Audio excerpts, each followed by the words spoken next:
தேவ நாமம் மகிமைப்படுவதாக. ஆண்டவராகிய கர்த்தர் உங்களை ஆஸ்வதிப்பார். இந்த நாளினுடைய செய்திக்கு நாம் கடந்து போகலாம்.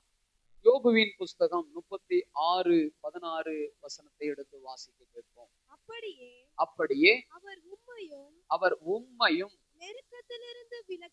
நெருக்கத்திலிருந்து விலக்கி ஒடுக்கமில்லாத விசாலத்திலே வைப்பார். உம்முடைய போஜன பந்தி கொடுமையான பதங்களால நிறைந்திருக்கும். அல்லேலூயா. இங்கே யோபுவுக்கு அவனுடைய சிநேகிதன் சொல்லுகிற ஒரு ஆறுதலான, ஒரு உற்சாகமான, ஒரு விசுவாசமான வார்த்தையா இதை நாம் பார்க்கிறோம். இதைத்தான் ஆண்டவர் இந்த மாதத்திலே நமக்கு வாக்காகவும் கொடுத்திருக்கிறார். அல்லேலூயா. இந்த யோபுவுக்கு எப்படிப்பட்ட நெருக்கம் இருந்தது? இந்த யோபுவினுடைய ஆரம்ப நிலை என்ன? யோபு என்கின்ற தேவ மனுஷனை, ஆண்டருடைய பக்தனை நாம் முதலாவது பார்க்கலாம். எடுத்தவர்கள் வாசியுங்கள். யோபு 1 அதிகாரம் 1 நல்லா கவனிங்க. ஊத் என்கின்ற ஒரு தேசம், யோபு என்று பெயர் கொண்ட ஒரு மனுஷன் இருந்தான். அந்த மனுஷனை பற்றி வேதம் அறிமுகப்படுத்துவது எப்படி பாருங்க. அவன் உத்தமன், அவன் சன்மார்கன், தேவனுக்கு பயந்து பொல்லாப்புக்கு விலகிறவனா இருந்தான். அல்லேலூயா. இவனுடைய வாழ்க்கை எப்படிப்பட்டதா இருந்தது என்றால் சாட்சி உள்ள ஒரு வாழ்க்கை. இவன் உத்தமன், இவன் சன்மார்கன், இவன் பொல்லாப்புக்கு, தேவனுக்கு பயந்து பொல்லாப்புக்கு விலகி வாழ்கிற ஒரு மனிதன். இவனுடைய அறிமுகமே எப்படி இருக்குது பாருங்க. இவன் வாழ்க்கையில சாட்சி உள்ள ஒரு தேவ பிள்ளையாய் அவன் வாழ்ந்து கொண்டிருக்கிறான். அது மாத்திரமல்ல, அடுத்த 2 வாக்கியங்களை வாசியுங்கள். பாருங்க, அவனுடைய குடும்ப வாழ்க்கை, நல்ல மனைவி, நல்ல 7 ஆண் பிள்ளைகள், 3 பெண் பிள்ளைகள், 10 பிள்ளைகள் அவனுக்கு இருந்தது.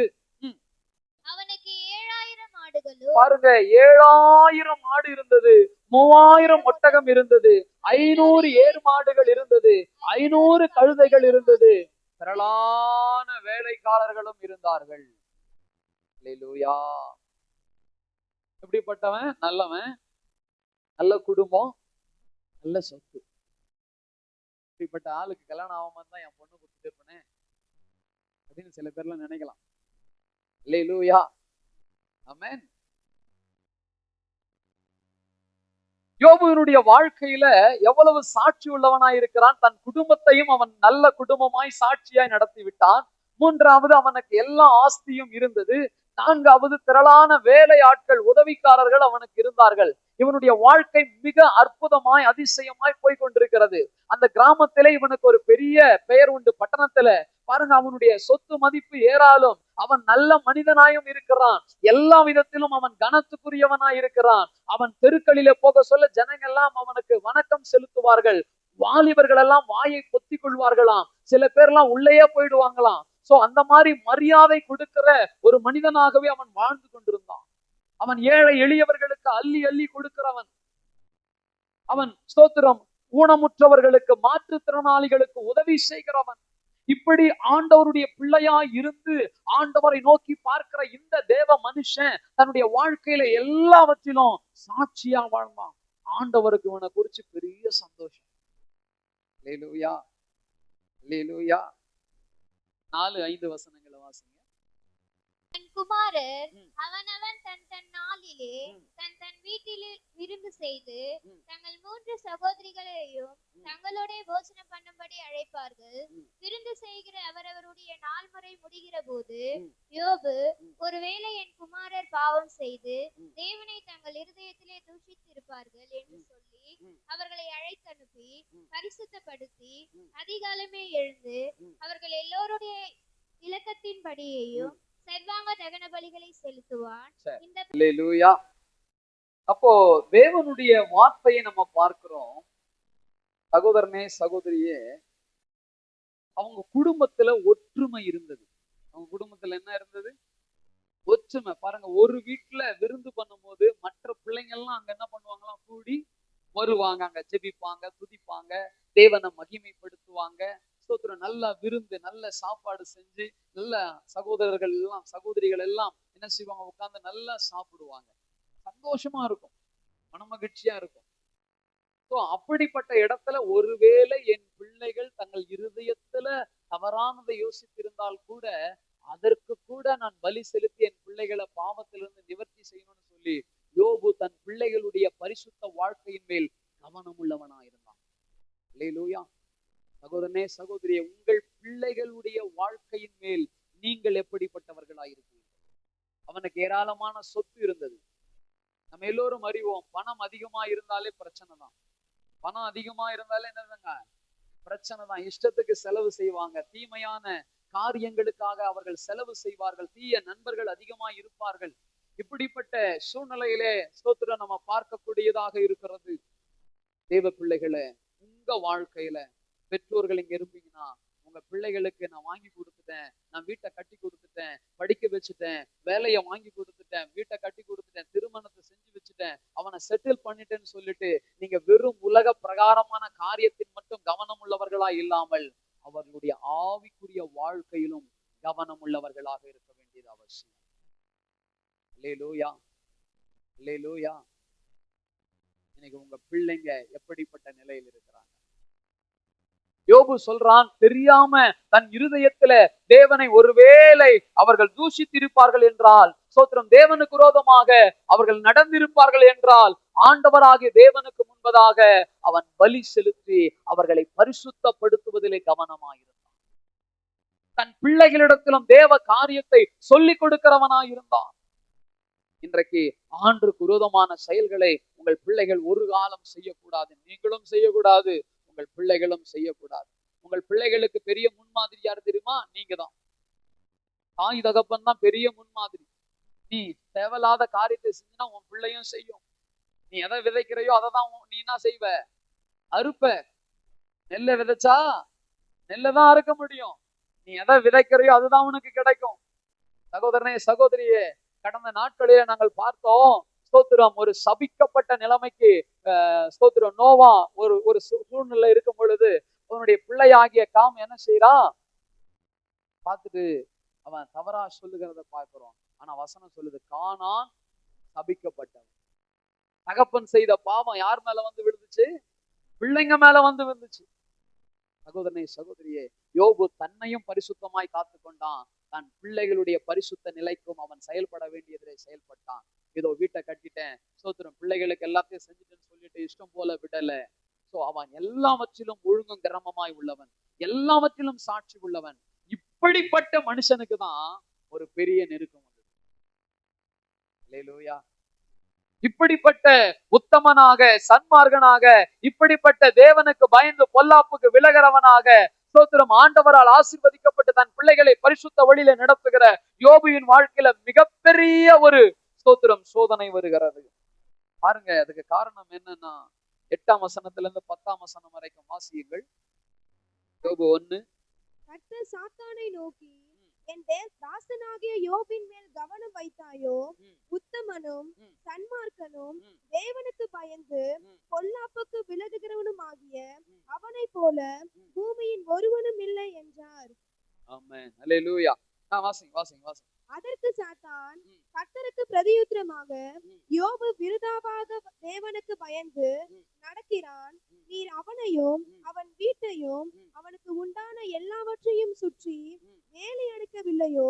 அவன் கைகளின் கிரியையை ஆசீர்வதித்தீர், அவனுடைய சம்பத்து தேசத்தில் பெருகிற்று. அல்லேலூயா. தேவனுடைய நாமம் மகிமைப்படுவதை நல்லா கவனிங்க. இப்போ யோபுவை குறித்து ஆண்டவர் சாட்சி கொடுக்கிறார். யார்கிட்ட? சாத்தான்கிட்ட. சாத்தான் வந்து ஊரெல்லாம் போய் சுத்துவான். அவன் சுத்திட்டே வர்றான். வரும்பொழுது அவன் வந்து நிக்கிற போது ஆண்டவர் கேட்கிறார் அவனை பார்த்து, ஸ்தோத்திரம், என் பிள்ளையாகிய யோபுவை நீ பார்த்தியா? அவன் எவ்வளவு சாட்சியா இருக்கிறான், அவன் எவ்வளவு உத்தமனா இருக்கிறான், அவன் எவ்வளவு சன்மார்கனா இருக்கிறான், அவன் எனக்கு பயந்து நடக்கிறான்னு சொல்லிட்டு ஆண்டவர் யோபுவை குறித்து சாட்சி கொடுக்கிறான். அல்லேலூயா. சகோதரனே, சகோதரிய, கொஞ்சம் யோசிச்சு பாரு. உன்னையும் என்னையும் குறித்து ஆண்டவர் சாட்சி கொடுக்கிற அளவுக்கு நம்ம வாழ்றோமா? நம்முடைய எந்த சூழ்நிலையில நம்ம ஆண்டவரை மகிமைப்படுத்துகிற ஒரு வாழ்க்கையை வாழ்றோமா? யோபுவை குறித்து ஆண்டவர் சொன்னார். நான் அப்படிதான் யோசிச்சேன், என்ன குறித்து சொல்ல முடியுமா? அப்ப நாம எப்படிப்பட்ட நிலையில இருக்கிறோம் என்பதை சற்று நம்ம தியானிக்க வேண்டியது அவசியமா இருக்கிறது. அப்போ யோபுவினுடைய நிலைமையை குறித்து சொல்லும் பொழுது பிசாசு சாட்சி சொல்றான். என்ன சாட்சி சொன்னா தெரியுமா? ஆண்டவரே, நீர் அவன் வீட்டை சுற்றிலும் என்ன பண்றீங்க? வேலி அடைக்கிறீங்க. எத்தனை பேருக்கு உங்களுக்கு தெரியும் உங்க வீட்டை சுற்றிலும் ஆண்டவர் ஒரு பாதுகாப்பின் வேலியை போட்டிருக்கிறார்? ஒரு ஆமேன்னு சொல்லுங்களேன். பிசாசுக்கு தெரியுது யோபுவின் வீட்டை சுற்றிலும் என்ன இருக்குதான்? ஆண்டவர் வேலி அடைத்து இருக்கிறார்.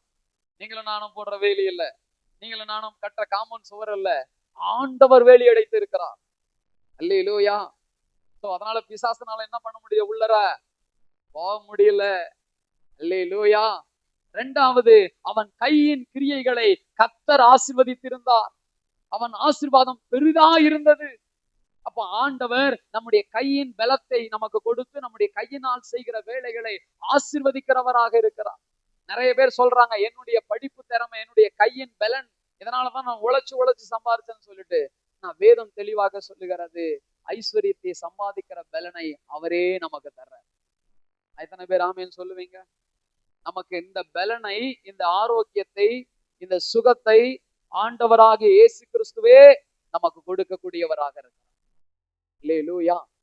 ஸ்தோத்திரம். அடுத்தது, அவனை ஆசீர்வதித்து அவனை பெருக பண்ணினார். அந்த இடத்திலே வசித்ததான மற்றவர்களை காட்டிலும் இவன் பெரிய ஆசீர்வாதம் உள்ளவனாய் இருந்தான். இவன் வெறும் பணக்காரன் மட்டும் இல்லைங்க, இவன் நல்ல சாட்சி உள்ள விசுவாசியாய், கிறிஸ்துவனாய், தேவ பிள்ளையாய் இருக்கான்.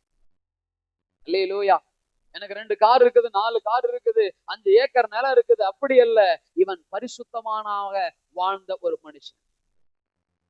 வெறும் செல்வத்தினால் மாத்திரம் இவனுக்கு மரியாதை இல்லை. இவனுக்குள்ளாக இருந்த அந்த சன்மார்க்கமும் அந்த ஸ்தோத்திரம் சாட்சி உள்ள உத்தமமான வாழ்க்கை அவனுடைய வாழ்க்கையில மேன்மையை கொடுத்திருந்தது. தன்னுடைய குடும்பத்தை குறித்து பரிசுத்த வாழ்க்கையில கவனம் உள்ளவனா இருந்தான். இப்படிப்பட்ட எல்லா விதத்திலும் ஆசீர்வதிக்கப்பட்ட இவனுடைய வாழ்க்கையில ஒரே ஒரு நாள் எல்லாத்தையும் இழந்துட்டான். எத்தனை நாளுங்க? ஒரே ஒரு நாள். யோசிச்சு பாருங்க. ஒரே நாள்ல 7000 ஆடுகள் கொள்ளையடிக்கப்படுகிறது, 3000 ஒட்டகங்கள், 500 ஏறு மாடுகள், 500 கழுதைகள் எல்லாமே அவனை விட்டு போகுது.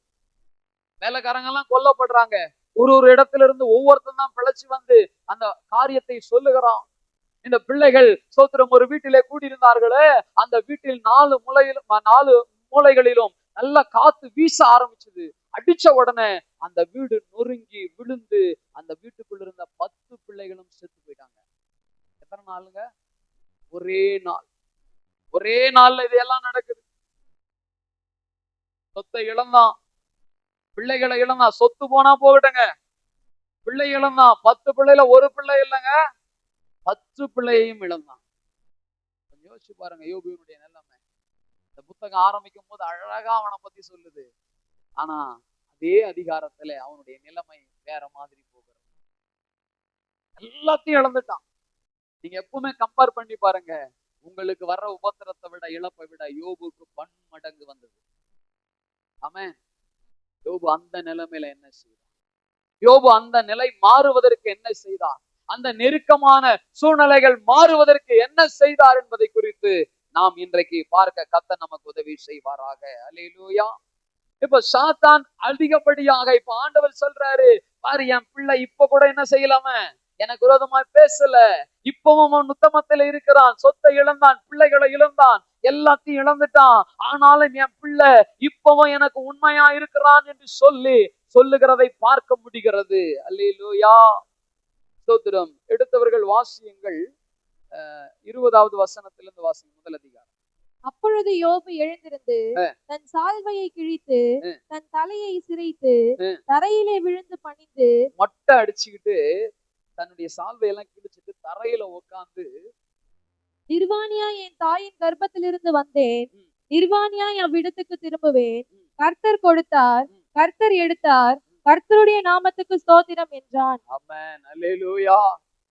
ஸ்தோத்திரம். எத்தனை பேரால அப்படி சொல்ல முடியும்? கர்த்தர் கொடுத்தார், கர்த்தர் எடுத்தார், கர்த்தருடைய நாமத்துக்கு ஸ்தோத்திரம் என்று சொல்லுகிறான். சகோதரனே, சகோதரியே, சத்தியத்தை கவனிங்க. யோபுவினுடைய நிலைமையை கவனிங்க. உங்களில் யாருக்கும் அப்படிப்பட்ட நிலை வரல. எல்லாத்தையும் ஒரே நாள்ல இழக்கல. எல்லா பிள்ளைகளையும் ஒரே நாள்ல பறிகொடுக்கல. ஆனா இப்படிப்பட்ட நிலையிலும் அவன் கர்த்தரை ஸ்தோத்திரிக்கிற ஒரு அனுபவம் உள்ளவனாயிருந்தான். நம்முடைய வாழ்க்கையில சில பிரச்சனைகளை வர சொல்லும் பொழுது ஜனங்களை குறை சொல்லுகிறோம், தேவனை குறை சொல்லுகிறார்கள். சோ இப்படிப்பட்டவர்களாய் நாம் இருக்கக்கூடாது. எந்த நிலையிலும் கர்த்தாவே உமக்கு ஸ்தோத்திரம். வசனம் சொல்லுது, நம்முடைய தலையில இருக்கிற முடி கூட அவருக்கு தெரியாம கீழே விழாதான். அவருக்கு தெரிஞ்சுதான் எல்லாம் நடக்குது. அவருக்கு ஸ்தோத்திரம் செலுத்துகிற ஒரு அனுபவம் நமக்கு வேண்டும். அல்லேலூயா, ஸ்தோத்திரம். யோபு தன்னுடைய எல்லா விதத்திலும் நெருக்கப்படுகிறான். மனதளவிலே நெருக்கம், எல்லாத்தையும் இழந்துட்டான், பிள்ளைகளை இழந்துட்டான். மனதளவிலே நெருக்கம். நீங்க அடுத்த அதிகாரத்துல பாத்தீங்கன்னா பிசாசு என்ன செய்யறான் தெரியுமா? அவனுடைய சரீரத்துல வியாதிய, பிரச்சனைய கொண்டு வருகிறதை பார்க்க முடிகிறது.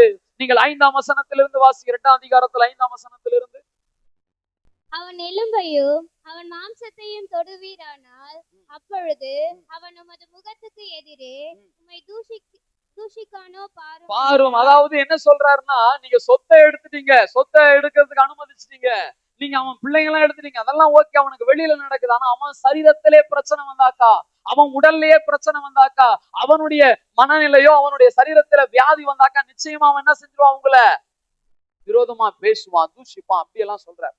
சோ ஆண்டவர் சொல்றாரு, நான் அவனை அடிக்க மாட்டேன், உனக்கு நான் அனுமதி தர்றேன், நீ அவனை தொடு. ஆனா என்ன செய்யாத, அவனுடைய ஜீவனை மட்டும்.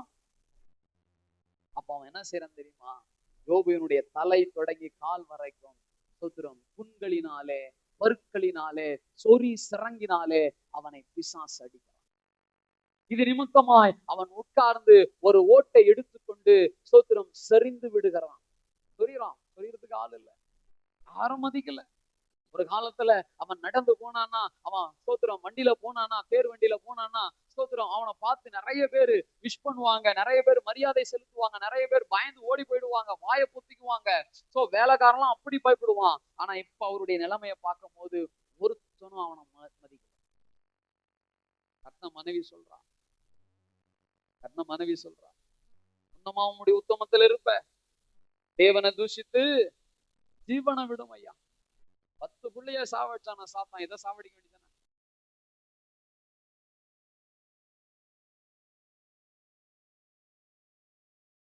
ஆனா தேவனுடைய நோக்கம் என்ன தெரியுமா?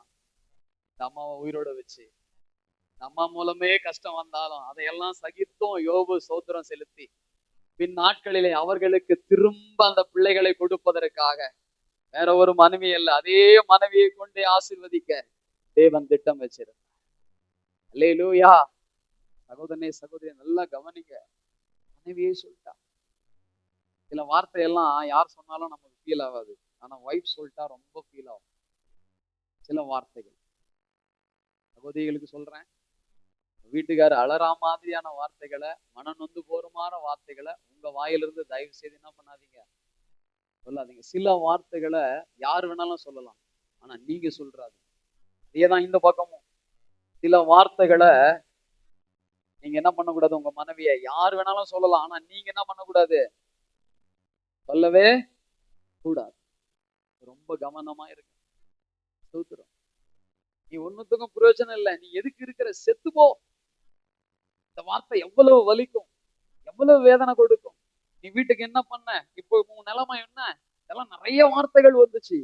ஆனா யோபு இத்தனையிலும் மனதளவில, சரீரத்தின் அளவில, குடும்பத்தின் அளவில, வருமானத்தின் அளவில, எல்லா விதத்திலும் அவன் நெருக்கப்படுகிறான். வருமானம் இல்லை, அடுத்த வேலை ஆகாரத்துக்கு என்ன பண்றது தெரியல, சரீரத்துல வியாதி, மனைவி இப்படி சொல்றா. இதையெல்லாம் ஸ்தோத்திரம், இது அத்தனை நிலையிலும் யோபு என்ன செஞ்ச தெரியுமா? கர்த்தரை ஸ்தோத்தரித்தார்.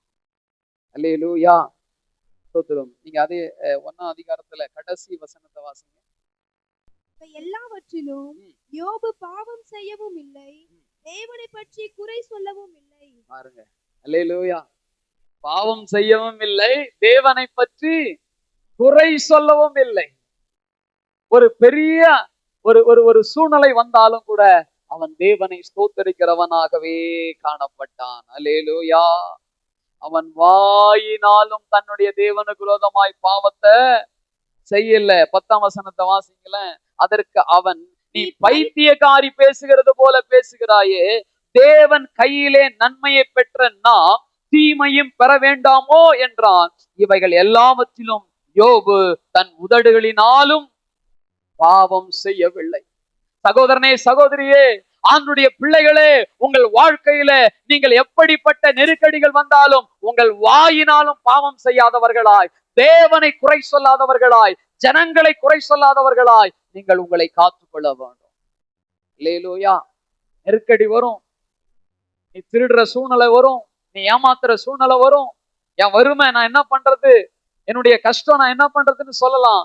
எத்தனை நிலைகள் வந்தாலும் கர்த்தரை ஸ்தோத்தரித்து தேவனுடைய உத்தமத்திலே நீங்கள் நிற்கிறவர்களாயிருக்க வேண்டும். அல்லேலூயா.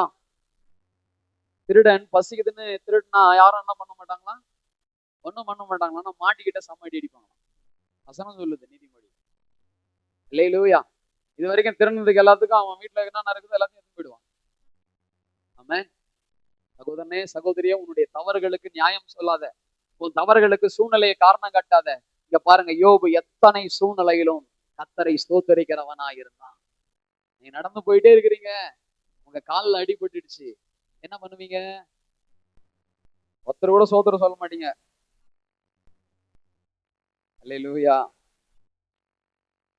எந்த நிலையிலும் ஸ்தோத்திரம் பண்ணுங்க, ஸ்தோத்திரம் பண்ணுங்க. இழப்புக்கு நடுவில் ஸ்தோத்திரம் பண்ணுங்க, சின்ன சின்ன விஷயத்துக்கு ஸ்தோத்திரம் பண்ணுங்க. ஸ்தோத்திரம் பண்ணுவதுதான் உங்களுடைய இடுக்கமான சூழ்நிலைய, நெருக்கமான சூழ்நிலையை மாற்றக்கூடிய முதல் காரியம். அல்லேலூயா. யோபு தன்னுடைய வாழ்க்கையில வாயை திறந்து பல வார்த்தைகளை பேசியிருக்கலாம், ஆனால் அவன் ஒன்றையும் பேசவில்லை. மாறாக அவன் அமைதியாய் காத்திருக்கிறான். பாருங்க, ஸ்தோத்திரம். இந்த காரியத்தை கேள்விப்பட்டு அவனுடைய 3 நண்பர்கள் வர்றாங்க. 11வது வசனத்தில் வாசிங்க, 2ஆம் அதிகாரம் 11வது வசனம். யோபுவினுடைய 3 சிநேகிதர் ஆகிய தேமானியனான எலிப்பாசும், சூகியனான பில்தாத்தும், நாகமாத்தியனான சோப்பாரும் யோபுக்கு நேரிட்ட தீமைகள் யாவையும் கேள்விப்பட்ட போது அவனுக்காக பரிதபிக்கவும் அவனுக்கு ஆறுதல் சொல்லவும் ஒருவரோடொருவர் யோசனை பண்ணி கொண்டு அவரவர் தங்கள் ஸ்தானங்களில் இருந்து வந்தார்கள். அவர்கள் தூரத்தில் வருகையில் தங்கள் கண்களை ஏறெடுத்து பார்த்தபோது அவனை உரு தெரியாமல் சத்தமிட்டு அழுது அவரவர் தங்கள் சால்வையை கிழித்து வானத்தை பார்த்து தங்கள் தலைகள் மேல் புழுதியை தூர்த்தி கொண்டு வந்து அவன் துக்கம் மகா கொடிய துக்கம் என்று கண்டு ஒருவரும் அவனோட ஒரு வார்த்தையும் பேசாமல் ராப்பகல் 7 நாள் அவனோட கூட தரையிலே உட்கார்ந்து இருந்தார்கள். எத்தனை நாளுங்க? நல்ல நண்பர்கள் கேள்விப்பட்டு வந்தாங்க. வந்தவங்க எதுவும் கொண்டு வந்தாங்களான்னு போடப்படலைங்க. வந்தாங்க, அவனுக்கு எதனா ஆறுதல் சொல்லலாம்னு நினைச்சாங்க. ஆனா அவனுக்கு இருக்கிற இழப்பு மகா பெரியது. 7 நாள் இரவும் பகலும் ஒண்ணுமே பேசாம உட்கார்ந்து இருந்திருக்கிறாங்க. அப்ப எவ்வளோ பெரிய ஒரு துக்கத்துல யோபு இருக்கிறார் என்பதை நீங்களும் நானும் புரிந்து கொள்ள வேண்டும். என் கஷ்டம் யாருக்கு தெரியும் அப்படின்னு சில நேரத்துல நம்ம புலம்புறோம். ஆனா யோபுவுக்கு வந்த கஷ்டத்தை போல இங்க யாருக்கும் வரல. ஆமென். யாருக்குமே இங்க வரல. அவ்வளவு இழப்பு, அவ்வளவு கஷ்டம். அவன் ஏழையாய் பிறந்து ஏழையாவே வளர்ந்திருந்தான்னா தெரிஞ்சிருக்காது. அவன் நல்ல செல்வந்தனாய் இருந்தவன், நல்ல உச்சத்துல இருந்தவன், நல்ல நிலையில இருந்தவன். எல்லாம் ஒரே நாளில இழந்திருக்கிறான். மறுநாளிலே அவனுடைய சரீரத்திலும் பலன் இழந்துட்டான், சுகத்தை இழந்துட்டான். இப்படிப்பட்ட நிலையில அவன் கண்ணீரோடு இருக்கிறான். அவனுடைய நண்பர்கள் 3 பேர் வந்தாங்க. ஆனாலும் அவனுக்கு ஆறுதல் சொல்ல அவங்களால வார்த்தை இல்லை. அதுக்கப்புறமா பக்கமா பேசினாங்க. அதை பத்தி நம்ம யோபுல படிச்சோம்னா நிறைய இருக்குது. அல்லேலூயா. சரி, இப்படிப்பட்ட நிலையிலே யோபு இருக்கிறான். இந்த யோபுவை போல அல்லது இந்த யோபுவுக்கு வந்த நிலையை போல உங்களுக்கும் எனக்கும் கொஞ்சம் தான் வந்திருக்கிறது. அந்த கொஞ்சத்தையும் ஆண்டவராலே மாற்ற முடியும். யோபுவினுடைய மகா பெரிய நெருக்கத்தை, மகா பெரிய வருத்தத்தை, மகா பெரிய வேதனையை மாற்றின தேவன் இன்றைக்கும் ஜீவனோடு இருக்கிறார். அவர் உன்னுடைய நெருக்கங்கள், வருத்தங்கள், வேதனைகள் எப்படிப்பட்டதாயிருந்தாலும் அதை மாற்ற அவர் வல்லவராயிருக்கிறார். அல்லேலூயா. சகோதரனே, சகோதரியே, மனதளவிலே, சரீரத்தின் அளவிலே, உடல் அளவிலே, ஸ்தோத்திரம், குடும்பத்தின் அளவிலே, வருமானத்தின் அளவிலே, மரியாதையின் அளவிலே, எல்லா இடத்திலும் அவன் நெருக்கப்பட்டவனாயிருந்தான். அவன் ஒடுக்கப்பட்டவனாயிருந்தான். அவனை நிமிரக்கூடாதபடியான ஒரு அவமானம், நிந்தை எல்லாமே அவன் வாழ்க்கையிலே சூழ்ந்து கொண்டது. இப்படிப்பட்ட நிலையில யோபு இதை எப்படி மேற்கொண்டான், கர்த்தர் எப்படி அவனுக்கு உதவி செய்தார் என்பதை குறித்து ஒரு சில வார்த்தைகளை நான் உங்கள் மத்தியிலே பேச விரும்புகிறேன். அல்லேலூயா. யோபுவின் புஸ்தகத்துல நாம் கடைசி வசனம் வாசித்தோம், 22ஆம் வசனம், முதல் அதிகாரத்துல. இவை எல்லாவற்றிலும் யோபு பாவம் செய்யவில்லை, தேவனை பற்றி குறையும் சொல்லவில்லை. 21ஆம் வசனத்துல வாசிக்கிறோம், கர்த்தர் கொடுத்தார், கர்த்தர் எடுத்தார், கர்த்தருடைய நாமத்துக்கு ஸ்தோத்திரம். முதலாவது உங்கள் ஒடுக்கம் மாற வேண்டும் என்றால் நீங்கள் எல்லாவற்றிலும் கர்த்தரை ஸ்தோத்தரிக்கிறவர்களாக இருக்க வேண்டும். அல்லேலூயா. எல்லாத்துக்கும் ஸ்தோத்திரம் சொல்லுங்க. அதனாலதான் நம்முடைய திருச்சபையில ஒவ்வொரு குடும்பம் ஒவ்வொரு வாரம் 1000 ஸ்தோத்திர பலிகளை செலுத்தி ஜெபிக்க வேண்டும் என்று பழக்கப்படுத்துகிறோம். இது சபையில் மாத்திரமல்ல, இது தொடர்ச்சியாக உங்கள் வீடுகளிலும் நீங்கள் ஸ்தோத்திர பலிகளை செலுத்தக்கூடியவர்களாக இருக்க வேண்டும். தினமும் ஸ்தோத்திர பலிகளை செலுத்துங்கள். ஆண்டவர் உங்கள் ஆபத்திலே உங்களுக்கு உதவி செய்வார். சங்கீதங்களின் புஸ்தகம் 50ஆம் சங்கீதம் 14ஆம் வசனம் பார்க்கிறோமே, வாசிக்க கேட்போம். 50வது சங்கீதம் 14வது வசனம். நீ தேவனுக்கு ஸ்தோத்திர பலியிட்டு, நீ தேவனுக்கு ஸ்தோத்திர பலியிட்டு, உன்னதமானவருக்கு உன் பொருத்தனையை செலுத்தி, உன்னதமானவருக்கு உன் பொருத்தனைகளை செலுத்தி, ஆபத்து காலத்தில் என்னை நோக்கி கூப்பிடு. அல்லேலூயா. சொல்லுங்களேன், அல்லேலூயா. நீங்க ஸ்தோத்திர பலி இடுகிறவர்களா இருக்க வேண்டும். தேவனுக்கு நேர்ந்து கொண்ட பொருத்தனைகளை நிறைவேற்றுகிறவர்களாக இருக்க வேண்டும். அப்ப இங்க 2 காரியம் சொல்லப்படுகிறது. ஒன்று, ஸ்தோத்திர பலி செலுத்த வேண்டும். இன்னொன்று, பொருத்தனை ஜெபங்கள் நம்ம எல்லாரும் ஏறெடுக்க வேண்டும். அன்னாள் தன்னுடைய வாழ்க்கையில கண்ணீரோடு கூட வருஷந்தோறும் வந்து போயிட்டு இருந்தா. அவள் ஒரு நாள் ஒரு பொருத்தனையை செய்தால், ஆண்டவரே, தேவரீர், நீர் எனக்கு ஒரு ஆண் பிள்ளையை கொடுப்பீர் என்றால் அந்த பிள்ளையை உமக்கென்று கொடுக்கிறேன். அல்லேலூயா. அந்த பொருத்தனை ஜபத்தின்படியே கர்த்தர் அந்த ஜபத்தை கேட்டார். அந்த பொருத்தனையை அவள் நிறைவேற்றினாள். சகோதரனே, சகோதரியே, நம்முடைய வாழ்க்கையில தேவனை ஸ்தோத்திர பலி இடுகிறவர்களாகவும், 2வது பொருத்தனை ஜபம் பண்ணுகிறவர்களாய் நாம் இருக்கணும். அப்படி இந்த பொருத்தனைகளை செலுத்தி நம் ஆண்டவரை நோக்கி நம்முடைய ஆபத்துல கூப்பிடும் பொழுது அவர் உடனடியாய் உதவி செய்வார். அல்லேலூயா. ஸ்தோத்திரம். ஒரு நல்ல அரசு அதிகாரிக்கோடு கூட நமக்கு நல்ல ஐக்கியம் இருந்தாக்கா நம்முடைய வேலை உடனே முடியும். அவரை பார்க்கும் போதெல்லாம் வணக்கம் சொல்லி, அவரை பார்க்கும் போதெல்லாம் விசாரிச்சு, அவரோடு ஒரு நல்ல ஐக்கியம், ஒரு அன்பு இருக்கும்னாக்கா நம்முடைய வேலையை உடனே முடிப்பார். இந்த ஐக்கியமே இல்லாம, அன்பே இல்லாம அரசாங்க இடத்துல ஒரு வேலைக்காக போறவங்களுக்கு என்ன நடக்கும் உங்களுக்கு தெரியும். நிறைய பேர் போயிருப்பீங்க. என்ன பண்ணுவாங்க? அலைய விடுவாங்க, வெயிட் பண்ண வைப்பாங்க, இங்க போ அங்க போ அப்படின்னு சொல்லிட்டு இருப்பாங்க. ஸ்தோத்திரம். ஆகவே இந்த மனிதர்களுடைய வாழ்க்கையில நம்ம அதை பார்க்கிறோம், அதை கற்றுக்கொள்ள வேண்டும். இப்ப நம்முடைய ஆண்டர்கிட்ட திடீர்னு நம்ம போய் கூப்பிடும் பொழுது நமக்கு உதவி செய்ய அவர் வல்லவர், எல்லாருக்கும் செய்வார். ஆனா தேவ பிள்ளையா ஆயிட்ட பின்னாடி நாம எப்படிப்பட்டவங்களா இருக்கணும்னா, தினமும் அவரோடு ஐக்கியப்படுகிறவர்களா, அல்லேலூயா, தினமும் அவரோடு உறவாடுகிறவர்களா இருக்க வேண்டும். தினமும் அவரை ஸ்தோத்தரிக்கிறவர்களாக இருக்க வேண்டும். இந்த யோபு நல்ல நிலையில் இருந்த போது மாத்திரம் கர்த்தரை ஸ்தோத்தரிக்கவில்லை. நல்ல உயர்வான நிலையில் இருந்த போது மட்டுமல்ல, அவன் எல்லாத்தையும் இழந்தாலும் கர்த்தருடைய உறவை மாத்திரம் அவன் இழக்கவே இல்லை. அல்லேலூயா. யாருடைய உறவை இழக்கல பாருங்க. அந்த நேரத்துல யாருக்கிட்டையும் அவன் பேசலன்னு போட்டிருக்குது. ஆனா கர்த்தர் கொடுத்தார், கர்த்தர் எடுத்தார், கர்த்தருடைய நாமத்துக்கு ஸ்தோத்திரன்னு கர்த்தரை நோக்கி அவன் பேசி இருக்கிறான்.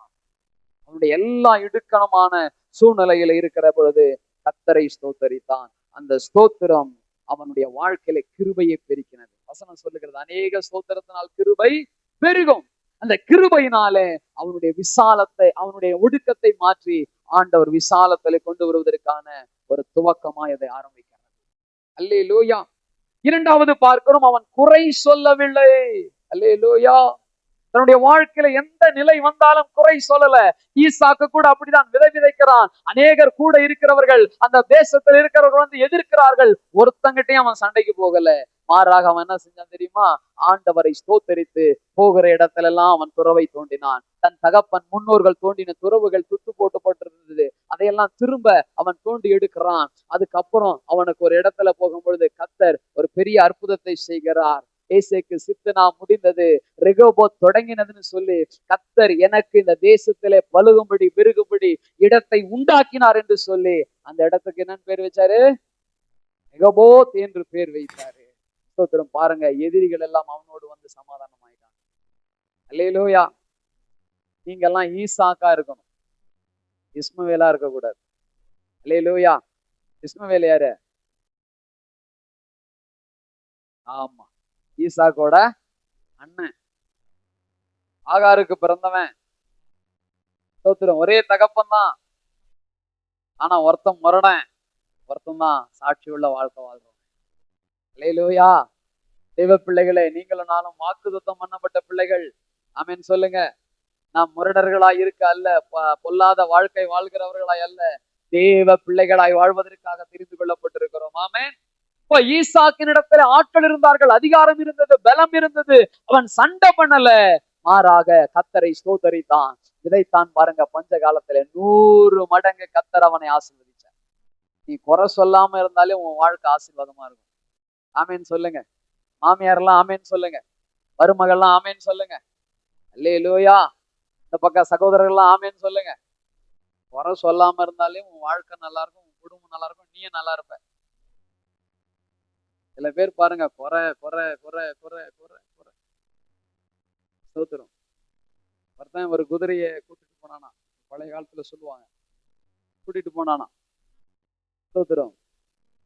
குதிரைய கையில புடிச்சிட்டு கூட்டு போனானா, மேல மனைவியை உட்கார வச்சு கூட்டு போனானா. அப்ப பாக்குறவங்க எல்லாம் சொன்னாங்களாம், இந்த பொண்ணுக்கு பாரு எவ்வளவு திமிரு, வீட்டுக்காரனை நடக்க வச்சுட்டு மேல உட்காந்துட்டு போறாளே. இதை கேட்ட உடனே அந்த பொண்ணு என்ன பண்ணிட்டாங்க, கீழே இறக்கிட்டாங்க. இவர் மேல உட்காந்து போனாரு. அவரை பார்த்தவங்க எல்லாம் என்ன சொன்னாங்க, கொஞ்சமாச்சும் மனசாட்சிக்குதான் இவனுக்கு, ஆம்பளை மேல உட்காந்துக்கிறான், பொம்பளைய கீழே நடக்க விட்டு போறானேன்னு சொன்னாங்க. சரி, என்னடா இது வம்பா போச்சுன்னு சொல்லிட்டு அந்த பொண்ணையும் தூக்கி மேல குதிரை மேல உட்கார வச்சு 2 பேரும் போனாங்க. கொஞ்சமாச்சும் மனசாட்சிக்கு தான் 2 பேரும் உட்காந்து போறாங்க. அந்த குதிரை என்ன ஆகும்? பாவம் தானே. அல்லேலூயா. அதாவது குறை சொல்றவங்க என்ன பண்ணுவாங்க? குறை, ஆமா, ஊரு கூட வர மாட்டாங்க குறை சொல்றவங்க. குறை சொல்றது நம்ம வேலை இல்லை. அல்லேலூயா. ஸ்தோத்திரம். மனுஷங்களையும் குறை சொல்லாதீங்க, தேவனையும் குறை சொல்லாதீங்க. குறை சொல்ற பழக்கம் உங்களை விட்டு போகட்டும். குறை சொல்வது பாவத்துல ஈடுபடுறவங்க தான் சொல்லுவாங்க, சாக்கு போக்கு சொல்லுவாங்க. ஆதாமும் சாக்கு போக்கு சொன்னான், ஏவாலும் சொன்னான். ஆதாம் சொன்னாரு, நீர் கொடுத்த அந்த பெண் தான் என்ன இதை சாப்பிட சொன்னான். அல்லேலூயா. அதனால குறை சொல்ற பழக்கம் நமக்கு வேண்டாம். ஸ்தோத்திரம். ஆண்டவரையும் குறை சொல்லக்கூடாது, மற்றவர்களையும் குறை சொல்லக்கூடாது. தெய்வ பிள்ளைகளை யோபு கிட்ட கத்துக்கிடுங்க. எவ்வளோ இழப்புக்கு மத்தியிலும் அவன் சொன்னான், கர்த்தருக்கு. அல்லேலூயா. சில பேர் குறை சொல்லுவாங்க, சில பேர் தீய வார்த்தையை பேசுறாங்க. உங்க கஷ்டங்கள் வரும்போது, நெருக்கங்கள் வரும்போது, இழப்புகள் வரும்பொழுது கர்த்தரை ஸ்தோத்திரம் பண்ண கற்றுக்கொள்ளுங்க. அதுதான் நல்ல ஒரு அனுபவம் உள்ள, நல்ல பக்குவம் உள்ள ஒரு கிறிஸ்துவனுடைய பழக்கம். யோபு தன்னுடைய வாழ்க்கையில நம்ம எல்லாம் இழந்ததை விட பெருசா இழந்தவரு. ஆண்டவரை ஸ்தோத்திரம் செலுத்த ஆரம்பிச்சாரு. ஈசாக்கு ஸ்தோத்திரம் செலுத்த ஆரம்பிச்சாரு. தாவீது ஸ்தோத்திரம் செலுத்த ஆரம்பிச்சாரு. இப்படி ஒவ்வொருவரும் ஸ்தோத்திரம் செலுத்தினவர்கள் எல்லாம் நன்மையை பெற்றிருக்கிறார்கள். அல்லேலூயா. ஸ்தோத்திரம். பவுல் எத்தனையோ அடிகள் பட்டார், எத்தனையோ வேதனைகளை பட்டார், எல்லாவற்றிலும் கர்த்தரை ஸ்தோத்திரிக்கிறார். அதனால கர்த்தர் சொல்றார், என் கிருபை உனக்கு போதும்.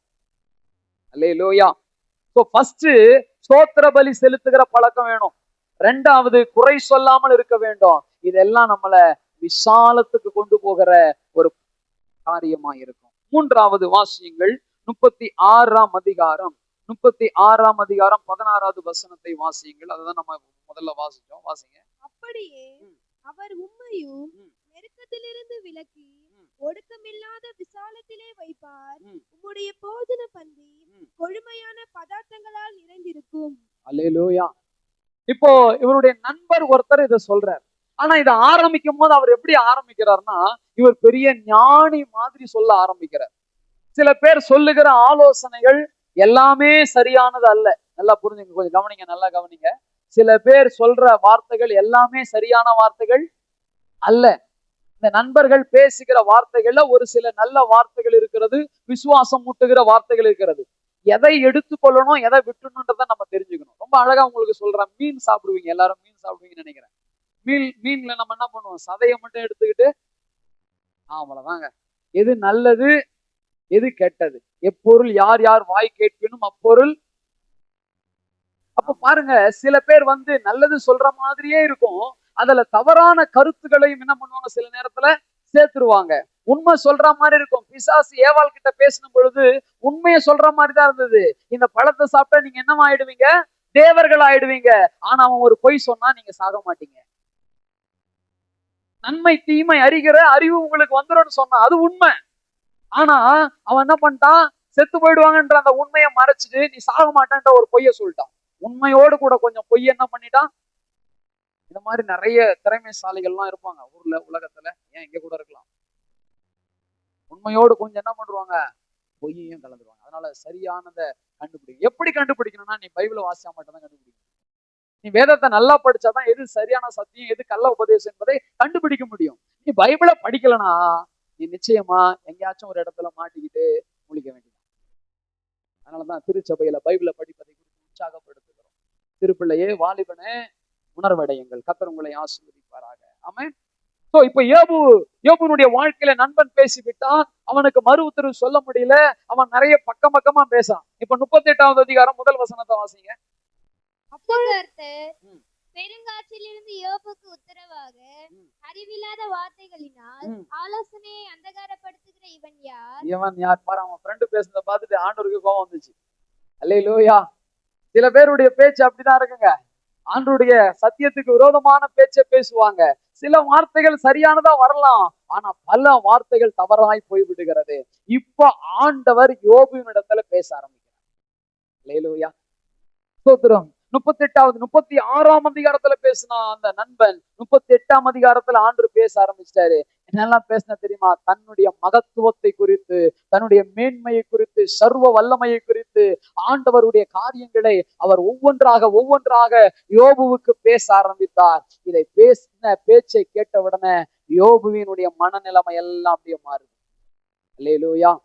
யோபு ஆண்டவருக்கு விரோதமாய் பேசல, ஆனா தன்னுடைய பிறப்பை நொந்து கொண்டான்.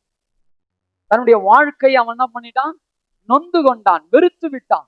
இப்படிப்பட்ட நிலையில் இருந்த யோபுவோடு தேவன் பேசின பொழுது ஒரு மாற்றம் உண்டாகிறது. 2:3 அறிவில்லாமல் ஆலோசனையை மறைக்கிற இவன் யார்? ஆகையால் நான் எனக்கு தெரியாததையும் என் புத்திக்கு எட்டாதையும் நான் அறியாததையும் அலப்பினேன் என்கிறேன். இப்படியாக அவர் ஸ்தோத்திரம் தன்னுடைய நிலையிலே தேவையில்லாதெல்லாம் பேசிட்டேன்.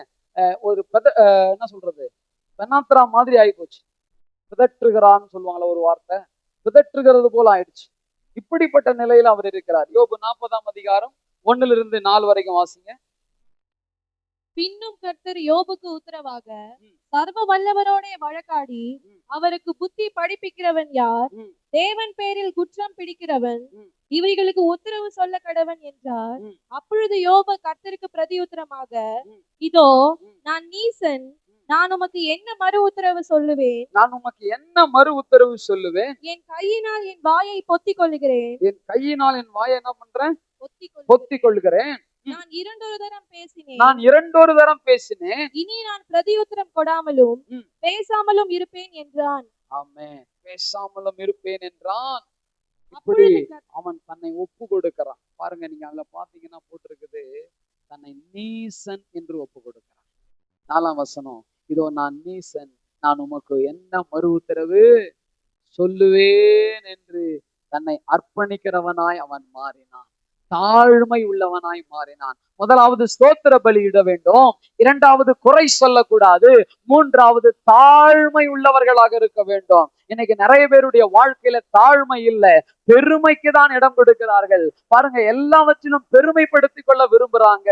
ஸ்தோத்திரம். இன்னைக்கு யூடியூப் சேனல்ஸ் வந்துடுச்சு, இன்னைக்கு நிறைய மீடியாக்கள் வந்துடுச்சு, எல்லாத்திலையும் தன்னை போட்டு பிரபலப்படுத்துறாங்க. எல்லாவற்றையும் பிரபலப்படுத்துகிற ஜனங்கள் இருக்கிறாங்க. யாரோ வாங்கியிருப்பான் ஒரு காரு, அந்த கார் பக்கத்துல போய் நின்று போட்டோ எடுத்து இவரது கார் மாதிரியே போட்டு பெருமை. அல்லேலூயா, ஸ்தோத்திரம். அதாவது ஆண்டவரை மகிமைப்படுத்தி ஸ்தோத்திரம் பண்ணுவது வேற, உங்களை நீங்களே பெருமைப்படுத்திக் கொள்வது வேறு.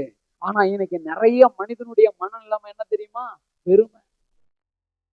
சில பேர் காணிக்கையே பெருமைக்காக போடுற ஆள் இருக்கிறோம். அல்லேலூயா, ஆமென். கர்த்தருடைய நாமம் மகிமைப்படுவதா. பெருமைக்காக ஊழியத்துல வந்து ஊழியம் செய்கிறவர்கள் இருக்கிறாங்க. நானும் பாஸ்டர் தான், நானும் ஊழியக்காரன் தான். இன்னைக்கு பல விதத்துல பெருமையின் ஆவி பிடித்து ஸ்தோத்திரம் அநேகரை வாட்டி கொண்டிருக்கிறது. சகோதரனே, சகோதரியே, தாழ்மை உள்ளவனை தான் கர்த்தர் நெருக்கத்திலிருந்து விலக்கி விசாலத்துல வைப்பார். அல்லேலூயா, ஸ்தோத்திரம். பெருமை உள்ள சவுல் விழுந்து போனான், தாழ்மை உள்ள தாவீது சிங்காசனத்திலே உட்கார வைக்கப்பட்டான். அல்லேலூயா. உங்கள் வாழ்க்கையில எது நிமித்தமாகவும் ஸ்தோத்திரம் பொல்லாப்பு வராதபடிக்கு, பெருமை வராதபடிக்கு நீங்கள் உங்களை காத்துக்கொள்வது அவசியமான ஒன்றாயிருக்கிறது. சங்கீதம் 51:17 பார்க்கிறோம், நறுங்குண்டதுமான இருதயத்தை தேவரீர் புறக்கணிப்பதே இல்லை.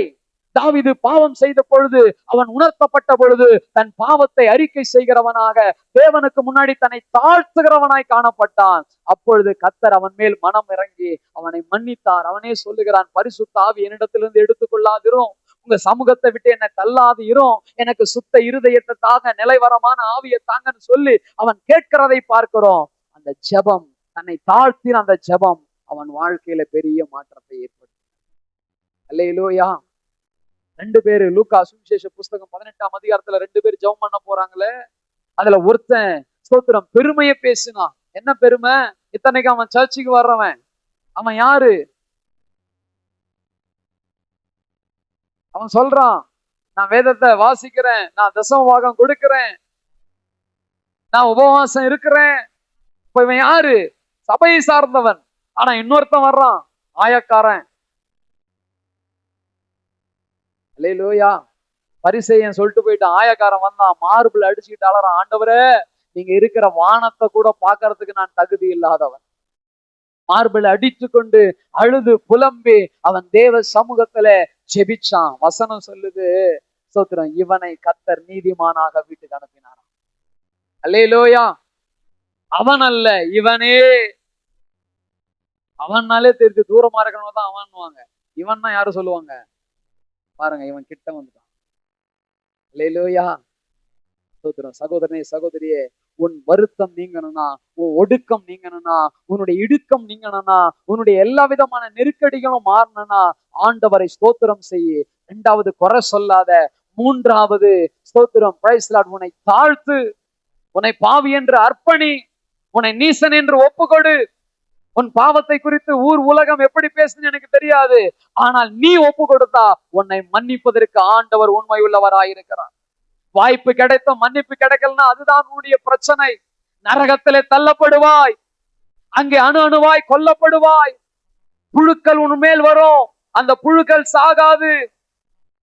வேதம் எச்சரிக்கிறது, இருட்டும் பற்கடிப்புமான இடத்திலே தள்ளப்படுவாய். இந்த பூமியிலே தேவன் கொடுக்கிற வாய்ப்பை பயன்படுத்தலனா கஷ்டம். எல்லாரும் கணக்கு கொடுக்கணும் ஆண்டவருக்கு. ஒப்பு கொடுங்க, உங்களை தாழ்த்துங்க, உங்கள் பாவங்களை அறிக்கை செய்துங்க. யோபு பாருங்க, வாயினால் கூட பாவம் செய்யல, ஆனால் அவனே தன்னை நீசன் என்று ஒப்பு கொடுக்கிறான். அல்லேலூயா. ஸ்தோத்திரம். நம்ம இந்த ஊர்ல யாருக்கு முன்னாடி போய் நிக்க வச்சாலும் அவங்களோட நம்ம பெட்டரா இருக்கலாம்.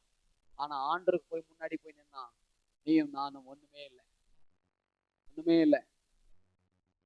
அதனால உங்கள் பாவங்களை மறைக்காதீங்க. பாவங்களை மறைக்கிறவன் வாழ்வடையவே மாட்டான்.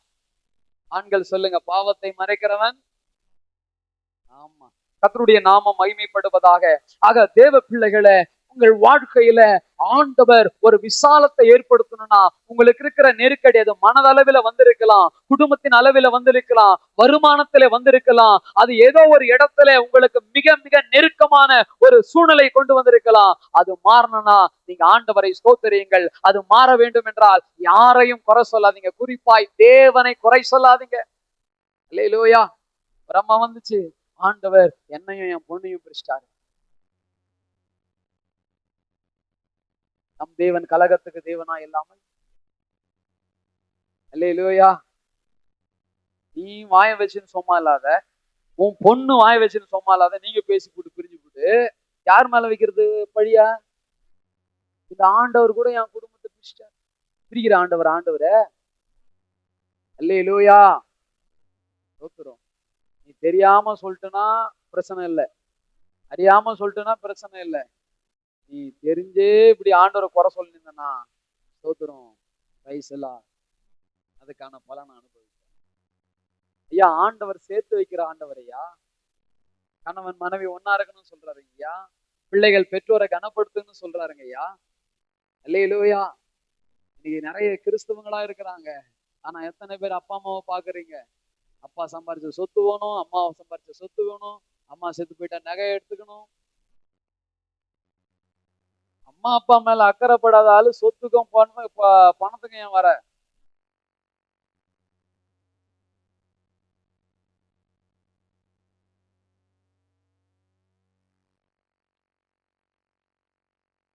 இன்னைக்கு எல்லையை மீறி போகிற மனித குலம், எல்லையை மீறி இன்னைக்கு நடக்கிறாங்க. என் வாழ்க்கை என் இஷ்டம்ன்றாங்க. சோத்திரம். தேவனுக்கு முன்னாடி தாழ்மைப்படுங்கள். வசனம் சொல்லுகிறது, தாழ்மை உள்ளவனை கர்த்தர் கிருபை அளிக்கிறார், தாழ்மை உள்ளவனை கர்த்தர் உயர்த்துகிறார். அல்லேலூயா, அல்லேலூயா. தேவ பிள்ளைகளை, தேவனுக்கு முன்னாடி தாழ்மைப்படுங்கள். உங்கள் நெருக்கம், வருத்தம், கண்ணீர் எப்படிப்பட்ட சூழ்நிலையா இருந்தாலும் ஒரே நாளிலே கர்த்தர் மாற்றுவார். எத்தனை பேர் ஆமேன்னு சொல்றீங்க? நீங்க ஆண்டருக்கு முன்னாடி உங்களை தாழ்த்துங்க. மற்ற மனுஷங்க முன்னாடி கூட நீங்க உங்களை தாழ்த்துங்க, தப்பு கிடையாது. சில பேர் ரொம்ப பெருமையா பேசிக்கிடுவாங்க. இல்ல, நீங்க தாழ்மையா இருங்க. தாழ்மை உள்ளவனை கர்த்தர் ஆசீர்வதிக்கிறார். அல்லேலூயா. தாழ்மை உள்ளவனுக்கு அவர் கிருபை அளிக்கிறார். தன்னைத்தான் தாழ்த்துகிறவன் உயர்த்தப்படுவான், தன்னைத்தான் உயர்த்துகிறவன் தாழ்த்தப்படுவான். வசனம் சொல்லுகிறது. ஆகினாலே உங்களை நீங்கள் அர்ப்பணிக்கிறவர்களாக இருங்கள். உங்கள் பாவங்களை தேவனுக்கு முன்னாடி அர்ப்பணிங்க. ஸ்தோத்திரம். யோபு பாருங்க, ஒரு தரம் பேசினதே தப்புன்னு நினைச்சு, ஆண்டுக்கு விரோதமாய் பேசினதே தப்புன்னு நினைச்சு, விரோதமா கூட பேசல, அவனுடைய பிரச்சனை தான் அவன் சொல்ல வர்றான். ஆனா தெரியாத ஒன்ன குறிச்சு பேசுற பொழுது சில வார்த்தைகளை பிதற்றதுல மாறி பேசுகிறார். அதனால அவர் சொல்ல, ஒரு தரம் நான் என்ன பண்ணிட்டேன் ஆண்டவர, பேசிட்டேன், என் வாயை நான் போட்டு.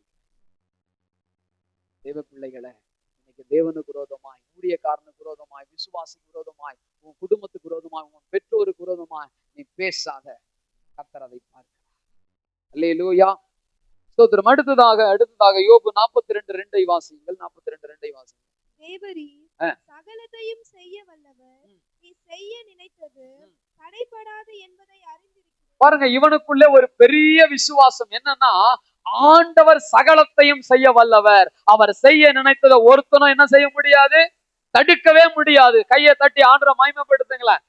அவர் செய்ய நினைத்தது ஒருவனாலும் தடுக்கவே முடியாது. அல்லேலூயா. ஸ்தோத்திரம். நீயே நினைச்சாலும் தடுக்க முடியாது. ஆமென். யோசேப்பு விடுதலை ஆகணும். பான பாத்திரக்காரங்கிட்ட என்ன கொஞ்சம் நினைச்சுக்கன்றாரு. ஆனா ஆண்டவர் அப்பா அவனை விடுவிக்கிறதுக்கு விருப்பம் இல்ல. 2 வருஷம் ஓடி போச்சு. யோசிச்சு பாருங்களேன். ஒருவேளை யோசேப்பு விடுதலை ஆகியிருந்தால் என்னவா விடுதலை ஆகி போயிருப்பான்? அடிமைத்தனத்திலிருந்து விடுதலை ஆகி சொந்த ஊருக்கு போயிருப்பான். ஆனா ஆண்டவர் ஒரு நாள் வச்சிருந்தார். என்னைக்கு தெரியுமா? அந்த ராஜாவுக்கு ஒரு சொப்பனம் வந்தது. அந்த சொப்பனத்துக்கு கனவுக்கு பதில் தெரியல. அப்ப இவனை கூட்டு வராங்க. இவனை எப்படி கூட்டு போறாங்க? சவரம் எல்லாம் பண்ணி கூட்டிட்டு போறாங்க. கூட்டு போனவங்க எங்க உட்கார வச்சாங்க தெரியுமா? சிங்காசனத்துல. அல்லேலூயா. ஆண்டவர் விடுதலை பண்ணுகிற ஒரு நாள் இருக்கிறது. அந்த நாள் வரைக்கும் உனக்கு இருக்கிற கடினமான சூழ்நிலையில கூட கர்த்தரை ஸ்தோத்திரம் பண்ணு. குறைவில கூட ஸ்தோத்திரம் பண்ணு. ஏற்ற நாள் வரும். வெறும் அடிமைதனத்திலிருந்து விடுதலையாகி சொந்த வீட்டுக்கு போறவனா இல்ல யோசேப்பு, சிங்காசனத்துல உட்காருகிறவனாய் கர்த்தர் அவனை மாற்றினார். அல்லேலூயா. ஸ்தோத்திரம். உங்களுக்கும் எனக்கும் கூட அப்படிப்பட்ட ஒரு உயர்வை கர்த்தர் கொடுப்பா. நம்முடைய குறைவு என்ன வேணாலும் இருக்கலாம், நம்முடைய கஷ்டம் என்ன வேணாலும் இருக்கலாம். ஸ்தோத்திரம் பண்ணிக்கிட்டே இருங்க. ஒரு நாள் வரும், அன்னைக்கு கர்த்தர் நம்மளை மகிமையான இடத்துல உட்கார வைக்க அவர் வல்லமை உள்ளவராக இருக்கிறார். அல்லேலூயா. சரி, அடுத்ததாக நம்ம பார்க்கிறோம், அவர் சர்வ வல்லவர் என்பதை யோபு விசுவாசமாக உணர்ந்ததை நம்ம பார்க்க முடிகிறது. அவர் சர்வ வல்லமை உள்ளவர் என்பதை அவன் ஒரு நாளும் மறுக்கவில்லை. அவன் வாழ்க்கையில எத்தனையோ இழப்புகள் வந்தது, எத்தனையோ நெருக்கடிகள் வந்தது. ஏன் சர்வ வல்லவர் ஏன் என்னை இப்படி விட்டுட்டாருன்னு சொல்லி குறை சொல்லல, எதிராய் பேசல. மாறாக அவன் விசுவாசித்துக் கொண்டே இருந்தான். அல்லேலூயா. விசுவாசித்து கொண்டே இருந்தான். ஸ்தோத்திரம். இங்க பாருங்க, அவன் சொன்ன இந்த வார்த்தை நிமித்தம் கர்த்தர் அவனை விசாலத்திலே கொண்டு போய் வைத்தார். அல்லேலூயா. சோ அடுத்தது நம்ம பார்த்தோம்னா அதே அதிகாரத்துல 42ஆம் அதிகாரத்துல 10ஆம் வசனத்தை வாசிங்க. யோபு தன் சிநேகிதனுக்காக வேண்டுதல் செய்த போது கர்த்தர் அவன் சிறையிருப்பை மாற்றினார். யோபுக்கு முன்னிருந்த எல்லாவற்றை பார்க்கிலும் இரட்டத்தனையாய் கர்த்தர் அவனுக்கு தந்தருளினார். பாருங்க, யோபு யாருக்காக ஜெபம் பண்ணுகிறார்? தன்னுடைய சிநேகிதர்களுக்காக அவன் ஜெபம் பண்ணுகிறவனாய் இருக்கிறான். அல்லேலூயா. சிநேகிதர்களுக்காக ஜெபம் பண்ணும் பொழுது கர்த்தர் இவனுடைய சிறையிருப்பை மாற பண்ணினார் என்று சொல்லி வேதம் சொல்லுகிறது. அல்லேலூயா. இவனே ஏற்கனவே சிறையிருப்புலதான் இருக்கிறான். இவனே ஏற்கனவே வாழ்க்கையில நெருக்கப்பட்ட நிலையில தான் இருக்கிறான். இழப்புக்கு மத்தியில தான் இருக்கிறான். அவமானத்துக்கு மத்தியில தான் இருக்கிறான். குறைவுகளுக்கு மத்தியில தான் இருக்கிறான். ஆனா இந்த நிலையிலும் அவன் முழங்கால் படியிட்டு தன்னுடைய நண்பர்களுக்காக ஜெபிக்கிறான். அல்லேலூயா. இங்க நிறைய பேருக்கு நிறைய கஷ்டங்கள் இருக்கலாம், பிரச்சனைகள் இருக்கலாம், இழப்புகள் இருக்கலாம். ஆனா அதெல்லாம் தாண்டி இரவு ஜெபத்துல வந்து நீங்க தேசத்துக்காக நின்று ஜெபிக்கிறீங்க பாருங்க, அந்த ஜெபத்தை கர்த்தர் பார்க்கிறார். அந்த ஜெபத்து நிமித்தம் உங்களுடைய சிறையிருப்பையும் அவர் மாற்றுவார். ஆமீன் சொல்லுங்களேன். ஜெபத்துல கலந்து கொள்ளாதவங்க கலந்து கொள்ளுங்க. நீங்க மத்தவங்களுக்காக பாரப்படுங்க. என் பிரச்சனையே பெரிய பிரச்சனையா இருக்குது, என் குறையே பெரிய குறையா இருக்குதுன்னு நினைக்காதீங்க. ஆபிரகாமுடைய வாழ்க்கையில ஒரு சமயம் நடந்தது. ஆபிரகாமுடைய மனைவி சாராள் மிகவும் அழகுள்ளவள் என்று சொல்லி அந்த தேசத்துல அந்த பட்டணத்தில் இருந்த ராஜா கூட்டிட்டு போயிட்டான். அவளை ஸ்தோத்திரம் தன்னுடைய மனைவியாக்கி கொள்ளும்படியா. ஆனால் கர்த்தர் அவனுக்கு விரோதமாய் எழும்பினார். அவனுடைய குடும்பத்தை வாதித்தார். அப்பொழுது அந்த குடும்பம் பயந்தது. சாராளை கொண்டு வந்து ஆபிரகாமினிடத்துல ஸ்தோத்திரம் சேர்க்கும்படியாய் வர்றாங்க. வேதம் சொல்லுகிறது, சாராளின் நிமித்தமாக அந்த ராஜாவின் குடும்பத்தில் இருந்த எல்லாருடைய கர்ப்பத்தையும் கர்த்தர் அடைத்திருந்தாராம். அல்லேலூயா. இப்போ சாராளுக்கும் ஆபிரகாமுக்குமான ஒரு சூழ்நிலையை நம்ம பார்க்கிறோம். இந்த நிலையில ஆபிரகாமுக்கு ஆண்டவர் சொல்றாரு, நீ என்ன பண்ணு, அவனுக்காக ஜெபம் பண்ணுப்பா, அந்த குடும்பத்துக்காக ஜெபம் பண்ணுப்பா என்றார். ஆனால் ஆபிரகாமுக்கு என்ன இல்லை அப்பவே? அல்லேலூயா. என்ன இல்ல? குழந்தை இல்லை. ஆனாலும் அந்த பலவீனத்திலையும் அந்த குடும்பத்துல கத்தரடைத்த அந்த காரியத்தை எல்லாம் திறக்கும்படி ஜெபம் பண்றான். கர்த்தர் அந்த குடும்பத்திலே அற்புதம் செய்யும். கொஞ்சம் யோசிச்சு பாருங்க. சில பாடுகள், சில குறைவுகள், எனக்கே பிரச்சனை, எனக்கே இல்லை, என்ன போய் ஜெபம் பண்ண சொல்றேன், எப்படிங்க முடியும்? ஆனா பாரத்தோடு ஆபிரகாம் ஜெபம் பண்ணினான், யோபு ஜெபம் பண்ணினான். அவர்களுடைய சிறையிருப்பை கர்த்தர் மாற்றி. அதனால உங்களுக்கு இருக்கிற குறையை குறிச்சு என்ன பண்ணாதீங்க ஒரு நாளும். ஐயோ நான் எப்படி ஜெபிக்கிறது, எனக்கே இது இல்லையே, எனக்கே இது கொடுக்கலையே, எனக்கே இது கிடைக்கலையே நினைக்காதீங்க. உங்க பலவீனத்திலையும் உங்க குறைவிலும் கண்ணீரிலும் கூட நீங்க ஜெபிக்கிறவர்களாயிருங்கள். கர்த்தர் உங்களை சிறையிருப்பை மாற்றி உங்களை விசாலத்திலே கொண்டு போய் வைக்க அவர் வல்லமையுள்ளவராக இருக்கிறார். அல்லேலூயா, அல்லேலூயா. தேவனுடைய நாமம் மகிமைப்படுவதாக. சகோதரனே, சகோதரியே, தேவன் சர்வ வல்லவர் என்பதை விசுவாசிக்கிற உன்னுடைய வாழ்க்கையில் இருக்கிற நெருக்கங்கள் மாறி உன்னை விசாலத்துல கர்த்தர் கொண்டு போய் விடுகிறவராக இருக்கிறார். அல்லேலூயா. தேவனுக்கு மகிமை உண்டாவதாக. சோ இப்படி ஆண்டவர் இந்த மனுஷனுடைய வாழ்க்கையில் இருந்த எல்லா நெருக்கத்தையும் மாற்றுகிற ஒரு நல்ல சூழ்நிலையை கற்றுக் கொடுக்கிறார். ஒன்னு ஸ்தோத்தரித்தார், இன்னொன்று குறை சொல்லாமல் இருந்தார். அடுத்தது மூன்றாவது என்ன செஞ்சாரு? தன்னை பாவி என்று அர்ப்பணித்து தாழ்த்தி ஒப்பு கொடுத்தார். நான்காவது, ஆண்டவர் சகலத்தையும் செய்ய வல்லவர் என்பதை விசுவாசித்தார். ஐந்தாவது சொல்லப்படுகிறது, அவர் தன்னுடைய நண்பர்களுக்காக பாரத்தோடு உண்மையோடு ஜெபம் பண்ணினார். இது நிமித்தமாய் கர்த்தர் ஒரு பெரிய மாற்றத்தை கொடுக்கிறார். அதை மட்டும் வாசித்து நம்ம ஜெபிக்கலாம். என்ன ஒடுக்கம் இல்லாத ஆசீர்வாதத்தை கர்த்தர் இந்த யோபுக்கு கொடுத்தார் என்பதை மட்டும் நாம் வாசித்து நிறைவு செய்யலாம். 42ஆம் அதிகாரம் 11-12 முதல்ல வாசிங்க. 11-12. அப்பொழுது அவனுடைய எல்லா சகோதரரும் சகோதரிகளும் முன் அவனுக்கு அறிமுகமான அனைவரும் அவனிடத்தில் வந்து அவன் வீட்டிலே அவனோட போஜனம் பண்ணி கர்த்தர் அவன் மேல் வரப்பண்ணின சகல தீங்கின் நிமித்தம் அவனுக்காக அங்கலாய்த்து அவனுக்கு ஆறுதல் சொல்லி அவரவர் ஒவ்வொரு தங்க காசையும் அவரவர் ஒவ்வொரு பொன் ஆபரணத்தையும் அவனுக்கு கொடுத்தார்கள். அல்லேலூயா. சொல்லுங்களேன், அல்லேலூயா சொல்லுங்களேன். இவன் எவ்வளவோ நாள் வருத்தப்பட்டு கஷ்டப்பட்டுட்டு இருக்கிறான். ஆனா இவங்கிட்ட உதவி பெற்றவங்க, நண்பர்கள், உறவுகள், அவங்க எல்லாம் வந்து ஒவ்வொரு சின்ன சின்ன காசு தான் கொடுக்குறாங்க, சின்ன சின்னதுதான் கொடுக்குறாங்க. அதை கொடுத்த உடனே என்ன ஆச்சு தெரியுங்களா? ஸ்தோத்திரம், அவனுடைய வாழ்க்கையில ஒரு பெரிய ஆசீர்வாதம் உண்டாகிறது. வாசிங்க வாசிங்க. கர்த்தர் யோபின் முன்னிலைமையை பார்க்கிலும் அவன் பின்னிலைமையை ஆசீர்வதித்தார். 14,000 ஆடுகளும் 6,000 ஒட்டகங்களும் 1000 ஏர்களும் 1000 கழுதைகளும் அவனுக்கு உண்டாயின. அல்லேலூயா. பாருங்க, எல்லாத்தையும் அப்படியே டபுள் ஆகிட்டார் ஆண்டவர். எத்தனை இழந்தானோ அது எல்லாமே அவனுக்கு என்ன ஆயிடுச்சுங்க? டபுள் ஆயிடுச்சு. ஒரு பெரிய சந்தோஷம். எவ்வளவு நெருக்கத்தில் இருந்தான், எல்லாத்தையும் இழந்தான். ஆனா இப்ப ஆண்டவர் சொன்னபடி சோத்தரித்தான். ஆண்டவர் அவனுடைய உள்ளத்துல வச்சபடி அவன் சோத்தரிச்சான். உள்ளத்துல வைத்தபடி குறை சொல்லாம இருந்தான். ஆனா ஆண்டவர் பேசினதுக்கு அப்புறம் பாவம் என்று சொல்லி, தகுதி இல்லாதவன் என்று சொல்லி அர்ப்பணிச்சான். கர்த்தர் சகலத்தையும் செய்ய வல்லவர் என்பதை விசுவாசித்தான். நீங்க ஆரம்பத்துல படிச்சீங்க, கர்த்தர்கிட்ட இருந்து நன்மை பெற்ற நாம தீமையும். அவர் அப்படியே நின்னுட்டாரு. ஆனா இதை மாத்துறதுக்கு அவரால முடியும்ன்றத அவர் விசுவாசம் அறிக்கையிடல. எங்கதான் இடுவார்? அத 42வது அதிகாரத்துலதான் அவர் சொல்றார். சில நேரத்துல நம்முடைய வாழ்க்கையில சில பாடுகள் கஷ்டங்கள் வர சொல்ல அதுக்காக ஸ்தோத்திரம் பண்றது நல்லது. ஆனா அதே நேரத்துல இதை மாற்றுவதற்கு அவர் வல்லவர் என்பதை நம்ம விசுவாசித்து ஜெபிக்க வேண்டும். அல்லேலூயா. வெறும் ஸ்தோத்திரம் சொல்லிட்டு போயிடக்கூடாது. என்ன செய்யணும்? அதை மாற்றுவதற்கு ஆண்டவர் வல்லவர் என்பதை உணர்ந்து நம்ம ஜெபிக்க வேண்டும். சோ அடுத்தது பார்க்கிறோம், அந்த கஷ்டமான சூழ்நிலையிலும் மற்றவங்களுக்காக அவன் உருக்கமாய் உண்மையாய் பயபக்தியோடு ஜெபிச்சான். அந்த ஜெபம் அவன் வாழ்க்கையில இரட்டிப்பான ஆசீர்வாதத்தை கொண்டு வந்தது. அல்லேலூயா. அதுக்கு அடுத்தது பார்க்கிறோம், அவனுக்கு 7 ஆண் பிள்ளைகளும் திரும்ப 3 பெண் பிள்ளைகளும் பிறந்தார்கள். அந்த பெண் பிள்ளைகளை போல சௌந்தரியம் உள்ளவர்கள் அந்த பட்டணத்தில் அந்த நாட்களில் எங்குமே இல்லை. யோசிச்சு பாருங்க. ஸ்தோத்திரம். 10 குழந்தை பிறந்து அந்த பிள்ளைங்க நல்ல வாலிப வயசுல இருந்து அவங்க மரிச்சு போயிட்டாங்க. இப்ப அந்த அப்பாவுக்கும் அம்மாவுக்கும் என்ன வயசு இருந்திருக்கும்?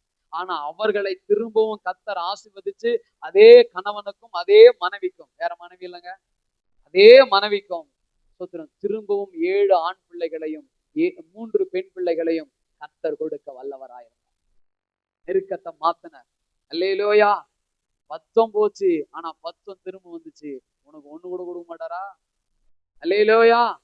கொடுப்பாரு. ஆமென் சொல்லுங்க. அல்லேலூயா. அவர் சகலத்தையும் செய்ய வல்லவர்.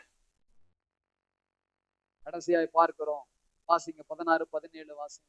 இதற்கு பின்பு யோபு 140 வருஷம் உயிரோடு இருந்து 140 வருஷம் உயிரோடு இருந்து 4 தலைமுறையாக தன் பிள்ளைகளையும். எத்தனை தலைமுறை? பிள்ளைகளின் பிள்ளைகளை பிள்ளைகளின் பிள்ளைகளை பார்த்து 4 தலைமுறைகளை பார்க்கக்கூடியவனாக யோபு வாழ்ந்து பூரண வயது உள்ளவனாய் மரித்தான். அல்லேலூயா. யோபுவினுடைய வாழ்க்கை ஆரம்பம் சூப்பரா இருந்தது. ஆனா கொஞ்ச நேரத்துல எல்லாமே மாறி போச்சு. ஆனா அடுத்தது பாருங்க, அதை விட மகிமையான ஒரு வாழ்க்கை முறையை கர்த்தர் அவனுக்கு உண்டாக்கி கொடுத்தார். இன்னைக்கு உங்க வாழ்க்கையில நீங்க எதெல்லாம் இழந்திருக்கீங்கன்னு தெரியாது, எப்படிப்பட்ட நெருக்கடியில இருக்கிறீங்கன்னு தெரியாது. ஆனா ஒண்ணு சொல்றேன், யோபுவை போல நீங்க ஸ்தோத்திரம் பண்ணுங்க. யோபுவை போல குறை சொல்லாம இருங்க. யோபுவை போல உங்களை தாழ்த்தி ஜெபம் பண்ணுங்க. உங்களை தாழ்த்தி ஒப்பு கொடுங்க. யோபுவை போல கர்த்தர் சர்வ வல்லவர் என்பதை உணருங்க. யோபுவை போல கஷ்டப்படுகிற மற்றவர்களுக்காக ஜெபத்துல திறப்பில நில்லுங்க. கர்த்தர் உங்களுக்கு எல்லா விதமான நெருக்கத்திலிருந்து விலக்கி உங்களுக்கு ஒடுக்கமில்லாத விசாலத்தை கொடுப்பார். அல்லேலூயா. நம்ம